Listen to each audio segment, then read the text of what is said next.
വികസിത കേരളം എന്ന മുദ്രാവാക്യവുമായിട്ടാണ് BJP നിലമ്പൂരിൽ മത്സരിച്ചത്.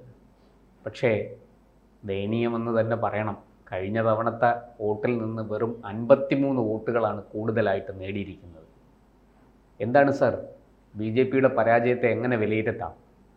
പ്രശാന്ത്, എനിക്കത് തോന്നുന്നത് അത് വേറൊരു കോട്ടയാണ്. അവിടെ നിലമ്പൂര്, മലപ്പുറം, കുഞ്ഞാലിക്കുട്ടിയുടെ നിയോജക മണ്ഡലം, അവിടെ പോയി BJPക്ക് എത്ര വോട്ട് പിടിക്കാൻ കഴിയും? വേങ്ങര വേങ്ങര ആയാലും തവന്നൂരായാലും ഇങ്ങനെ കുറേ അവരുടെ കുറേ ഏരിയകളുണ്ട്. അല്ല, പൊതുവേ മലബാറിൽ BJPക്ക് സ്വാധീനമുള്ള ചില മണ്ഡലങ്ങളുണ്ട്. ഇപ്പോൾ പാലക്കാട് ഉദാഹരണത്തിന് BJPക്ക് 10-40,000 വോട്ട് കിട്ടുന്ന ഈ ശ്രീധരൻ, അതെ, 52,000 വരെ വിജയിച്ചു എന്ന് പറഞ്ഞത്, അതെ, എത്തിയതാണല്ലോ. അതുപോലെ മഞ്ചേശ്വരം, കാസർഗോഡ്, കോഴിക്കോടുള്ള ചില മണ്ഡലങ്ങളൊക്കെ അങ്ങനെ അത്യാവശ്യം വോട്ട് ചില മണ്ഡലങ്ങളിൽ പോയിട്ട് ബാക്കി എല്ലാ സ്ഥലത്തും BJP അവിടെ വളരെ പുറകിലാണ്. അങ്ങനെ ഒരു കാര്യമുണ്ട്. അത് പക്ഷെ നിലമ്പൂരിൽ വലിയ വാഗ്ദാനങ്ങളും വികസിത കേരളം എന്നൊക്കെ പറഞ്ഞാണ് മത്സരിച്ചത്.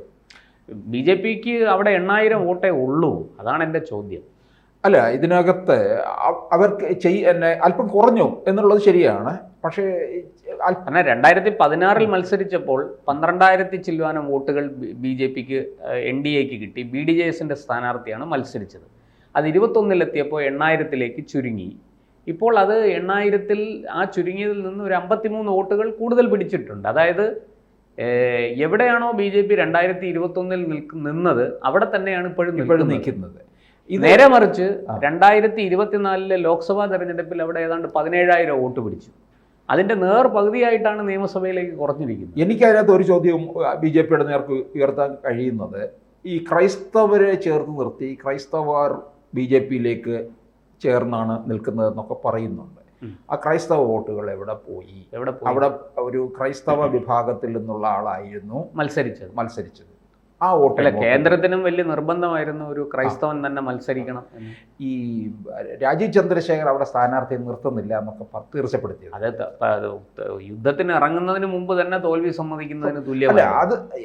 അതൊരു കോട്ടയാണ്, ശരിയാണ്. പക്ഷേ രാജീവ് ചന്ദ്രശേഖർ ഈ ഒരു കച്ചവടക്കാരനാണല്ലോ. എന്തെങ്കിലും തൊട്ടെറിയുമ്പോഴേ അവിടെ 5 പൈസ മുടക്കുമ്പോൾ 8 പൈസ പിന്നെ മത്സരിക്കാതിരിക്കും. 8 പൈസ അല്ല, ഞാൻ പറയുന്നത് രാജീവ് ചന്ദ്രശേഖർ ആ മനസ്സിലുള്ള ആളാണ്. 5 പൈസ അങ്ങോട്ട് ഇടുമ്പോൾ 8 പൈസ ഇങ്ങോട്ട് കിട്ടണ്ടേ, എന്നാലല്ലേ ഗുണമുള്ളൂ. അവിടെ പോയി നമ്മുടെ മാൻ പവർ എല്ലാം അവിടെ കളഞ്ഞു, പണവും ചെലവഴിച്ചു, ഒരു നേട്ടവും ഉണ്ടാകത്തില്ല എന്നുള്ളത് പകൽ പോലെ സത്യമാണ്. പക്ഷെ മാധ്യമങ്ങളൊക്കെ എഴുതി ചതുഷ്കോണ മത്സരം എന്നൊക്കെ എഴുതി. കാരണം ഇന്ത്യ ഭരിക്കുന്ന ഒരു പാർട്ടിയുടെ സംസ്ഥാന ഘടകത്തിലെ ഒരു മണ്ഡലത്തിനകത്ത് ഈ ഗതി വരുമ്പോൾ തീർച്ചയായിട്ടും അത് ചർച്ച ചെയ്യപ്പെടും. നാണക്കേടും കൂടിയാണ്. കാരണം അതും ഇന്ത്യ 3 തവണയായിട്ട് അടുപ്പിച്ച് ഭരിച്ചുകൊണ്ടിരിക്കുകയാണ് ചെയ്യുന്നത്. എന്നിട്ടും അവിടുത്തെ വോട്ടർമാരെ സ്വാധീനിക്കാൻ സാധിച്ചില്ല എന്ന് പറയുന്നത് BJPയുടെ ഒരു രാഷ്ട്രീയ പാർട്ടി എന്നുള്ള നിലയ്ക്ക് BJPയുടെ പരാജയത്തെയാണ് അത് കാണിക്കുന്നത്. അപ്പോൾ ഇനി ഇതിനകത്തുനിന്ന് പലർക്കും ഒരു സംശയവും ചോദ്യങ്ങളും ഉയരാൻ ഇടയുള്ളത്, 26-ൽ നിങ്ങൾ ഇത്ര സീറ്റ് പിടിക്കുമെന്നാണല്ലോ പറയുന്നത്, അത് നടക്കില്ലയോ എന്ന് ചോദിക്കത്തില്ലേ? തീർച്ചയായിട്ടും. അപ്പോൾ അതിനെന്ത് ഉത്തരം നൽകുമെന്നുള്ളതാണ്. പക്ഷേ ഓർക്കണം, 24-ലെ 11 നിയമസഭാ മണ്ഡലങ്ങളിൽ മുൻതൂക്കം ഉണ്ടായിരുന്നു, 9 ഇടങ്ങളിൽ 2ാം സ്ഥാനം. അവിടെ 20 മണ്ഡലങ്ങൾ അവർ കുറിച്ചു വച്ചിരിക്കുകയാണ്. അതിന് ഏതെങ്കിലും തരത്തിലുള്ള ക്ഷീണം ഉണ്ടാകുമോ എന്നുള്ളത് ഇനിയിപ്പോൾ ചർച്ചാ വിഷയമാകും. BJPയുടെ വോട്ട് കുറഞ്ഞതിൻ്റെ കാരണം എന്ത്? അതിനകത്ത് ഇപ്പം രാജീവ് ചന്ദ്രശേഖർ പറയുകയുണ്ടായി, നമുക്ക് സ്ഥാനാർത്ഥിയെ നിർത്തുന്നില്ല എന്നുള്ള നിലപാടെടുത്ത് ആദ്യം. പിന്നെ അത് കഴിഞ്ഞിട്ട് ഈ CPMന് അനുകൂലമായ രീതിയിലുള്ള ചില BJP സ്വരങ്ങൾ അവിടെ നിന്ന് ഉയർന്നു വന്നു. പൊതുവെ ഒരു വർത്തമാനമുണ്ട്, പിന്നാമ്പുറ വർത്തമാനം, BJP CPM അന്തർധാര എന്നൊക്കെ പറഞ്ഞ്. അതിൻ്റെ കൂടെ അവിടുത്തെ ഒരു BJP നേതാവ് പറയുകയുണ്ടായി, സ്വരാജ് വിജയിക്കും എന്ന്. കേന്ദ്ര സഹമന്ത്രി MV ഗോവിന്ദനും പറഞ്ഞു. അത് ഞാൻ ഓർഡർ വരികയാണ്. ഒരു നമ്മുടെ കേന്ദ്ര സഹമന്ത്രി സുരേഷ് ഗോപി നിലമ്പൂരിലെ ഇലക്ഷൻ കൺവെൻഷൻ ചെന്ന് പറഞ്ഞത് എന്താണ്? പിണറായിയെ പുകഴ്ത്തി പൂരം നടത്താൻ പൂരം നന്നായി നടത്തിയതിന് നന്ദി അറിയിക്കുന്നെന്ന്. പൂരം കഴിഞ്ഞ് 1 മാസം കഴിഞ്ഞാണ് നിലമ്പൂരിലെ ഇത് തെരഞ്ഞെടുപ്പിന്റെ കാര്യത്തിലേക്ക് കിടക്കുന്നത്. പൂരം കഴിഞ്ഞതിന്റെ അന്ന് ഉപചാരം ചൊല്ലി പിരിഞ്ഞതിന്റെ അപ്പോൾ തന്നെ നന്ദി പറയുകയാണ് വേണ്ടത്. ഈ കള്ളം കയറിയതിന്റെ 7-ാം പക്കമാണോ പട്ടി പറിക്കുന്നത്?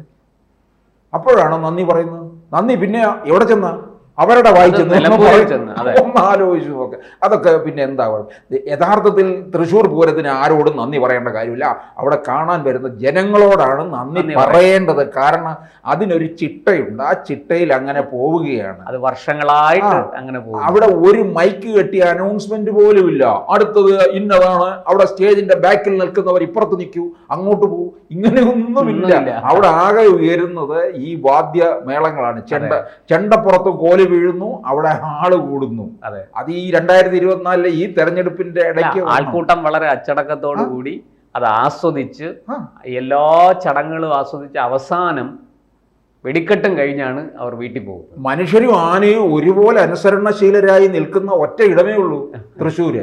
ഇവരാണ് പോയി കലക്കിയത് 2024. എന്നിട്ട് പിന്നെ ഇപ്പോൾ അവിടെ നന്ദി പറയും. അതൊക്കെ ഞാൻ ചോദിച്ചോട്ടെ, ഇവിടെ കേരളത്തിലുള്ള ഈ നിലമ്പൂരുള്ളവരായാലും എവിടെ ഉള്ളവരായാലും പൊട്ടന്മാരൊന്നും അല്ലല്ലോ, അരിയാഹാരം കഴിക്കുന്നവരില്ലേ. ഇതൊക്കെ അവർക്ക് വായിച്ചെടുക്കാൻ കഴിയത്തില്ലയോ? നന്ദി പറയാൻ അവിടെ പോയി നന്ദി പറയും. പിന്നെ അതും കഴിഞ്ഞിട്ട് തെരഞ്ഞെടുപ്പിൻ്റെ തൊട്ട് തലേ ദിവസം ഗോവിന്ദൻ എന്താ പറഞ്ഞത്? RSSുമായിട്ട് അനിവാര്യമായ സഹകരണം. പിണറായി വിജയൻ അത് നിഷേധിക്കുന്നു. കഴിഞ്ഞ ദിവസവും ഒരു സമ്മേളനത്തിൽ സംസ്ഥാന സമിതിയുടെ യോഗത്തിൽ എന്താ പറയുക, മൈക്ക് കാണുമ്പോൾ മറന്നു പോകരുത്. അതൊക്കെ എനിക്ക് തോന്നുന്നു ഒരു ചുമ്മാ ഒരു പൂശി നിർത്തുന്നതായിരിക്കാം, ജനത്തെ ബോധ്യപ്പെടുത്തുന്നതാകും അല്ലേ? അത് അറിഞ്ഞുകൊണ്ട് തന്നെ ആയിരിക്കാം എന്ന് തോന്നുന്നു. പക്ഷെ സാർ, ഇതെല്ലാം നമ്മൾ പറയുമ്പോഴും ഈ BJPയുടെ ഈ ഒരു അവസ്ഥ, ഈ നിലമ്പൂരിലെ BJP നേടിയ വോട്ടുകൾ കൃത്യമായും വ്യക്തമായും BJPയുടെ ദൗർബല്യത്തെ അല്ലേ എടുത്ത് കാണിക്കുന്നത്? അന്നു BJPയുടെ വോട്ട് അപ്പോൾ മറിഞ്ഞിട്ടുണ്ട്. അത് ഒരു വലിയ ചോദ്യമായിട്ട് നിൽക്കും. ഈ ഇത്രയും കാര്യങ്ങൾ നമ്മളിപ്പോൾ പറഞ്ഞു വന്നില്ലേ, അത് വെച്ച് ഇത്രയും ഒരു ക്രിസ്ത്യൻ സമുദായത്തിൽ നിന്ന് ഒരാളെ നിർത്തി, അദ്ദേഹം കേരള കോൺഗ്രസ്സിൽ ഉണ്ടായിരുന്ന ആളാണ്, അവിടെ അദ്ദേഹത്തിന് സ്വാധീനമുണ്ട്, അപ്പോൾ അദ്ദേഹത്തിന് വ്യക്തിപരമായിട്ടും കുറേ വോട്ട് കിട്ടേണ്ടതാണ്. പക്ഷേ ആ കഴിഞ്ഞ 2021 സാഹചര്യത്തിൽ നിന്ന് 1 ഇഞ്ച് പോലും BJP മുന്നോട്ട് പോയിട്ടില്ല എന്നല്ലേ പറയേണ്ടത്. പുറകോട്ട് പോയില്ല, അത് ശരിയാണ്, പക്ഷെ മുന്നോട്ട് പോയിട്ടില്ല എന്നുണ്ടെങ്കിൽ അത് കേരളത്തിൽ ഇനിയും എത്രത്തോളം സാധ്യതയുണ്ട് എന്നുള്ള ഒരു ചോദ്യവും കൂടി നിൽക്കുന്നുണ്ട്. കേന്ദ്രമാണ്, ഉപതെരഞ്ഞെടുപ്പാണ്, BJPക്ക് സ്വാധീനമില്ലാത്ത മണ്ഡലമാണ് എന്നൊന്നും പറഞ്ഞ് കൈ കഴുകാൻ പറ്റില്ല. കാരണം അങ്ങനെയുള്ള ഒരു സ്ഥലത്ത് സ്വാധീനം ഉണ്ടാക്കാൻ വേണ്ടിയിട്ടാണ് നിലവിലുള്ള നേതൃത്വത്തെ മുഴുവനും മാറ്റി നിർത്തിയിട്ട് രാജീവ് ചന്ദ്രശേഖർ എന്ന് പറയുന്ന വളരെ പ്രൊഫഷണലായ ഒരാളെ, കേന്ദ്രമന്ത്രിയൊക്കെ ആയിരുന്ന ഒരാളെ BJP കേന്ദ്ര നേതൃത്വം കേരളത്തിലേക്ക് കൊണ്ടുവന്ന് സംസ്ഥാന പ്രസിഡന്റ് ആക്കിയത്. അപ്പോൾ അദ്ദേഹത്തിന് ഉത്തരവാദിത്വത്തിൽ നിന്ന് ഒഴിഞ്ഞു മാറാൻ പറ്റില്ല. ഇപ്പം ഞാൻ ചോദിച്ചിട്ട്, സ്വാധീനം ഇല്ലാത്ത ഇടം എന്ന് പറയുന്നുണ്ട്. സ്വാധീനം ഉള്ള ഇടമായിരുന്നല്ലോ പാലക്കാട്, അല്ലേ? അതെ, ആഞ്ഞു പിടിച്ചാൽ കയ്യിൽ ഇരിക്കുവായില്ല. അന്ന് K. സുരേന്ദ്രനായിരുന്നു പ്രസിഡന്റ്. അപ്പൊ സുരേന്ദ്രനായ ഇങ്ങനെയൊക്കെ സംഭവിക്കും എന്ന് തന്നെയാണല്ലേ? അല്ല, സുരേന്ദ്രനിൽ നിന്ന് ഒട്ടും വ്യത്യസ്തനല്ല രാജീവ് ചന്ദ്രശേഖർ. BJP എല്ലാം കളഞ്ഞ് കുളിക്കുകയാണ് ചെയ്തിട്ടുള്ളത്. 2016 നേടിയ സീറ്റ് 2021 കൊണ്ടുപോയി തൊലച്ചു കൊടുത്തില്ലേ? അതെ, അതാണ് നഷ്ടങ്ങളുടെ കണക്ക് മാത്രമാണ് കേരളത്തിൽ BJP വരുത്തി വെച്ചുകൊണ്ടിരിക്കുന്നത്. ലോക്സഭയിലെ കാര്യങ്ങൾ കണ്ട് സന്തോഷിച്ച് നിന്ന് 26 ഇത്ര സീറ്റ് പിടിക്കാമെന്ന് വിചാരിച്ചാൽ നടക്കുമോ എന്നുള്ളത് കണ്ടറിയണം. അതിന് ആഞ്ഞുള്ള പ്രവർത്തനം നടക്കുകയും വേണം. കൂടുതൽ വാർത്തകളും വിശേഷങ്ങളും നിങ്ങളിലേക്ക് എത്താൻ ABC മലയാളം സബ്സ്ക്രൈബ് ചെയ്യുക, ബെൽ ബട്ടണും അമർത്തുക.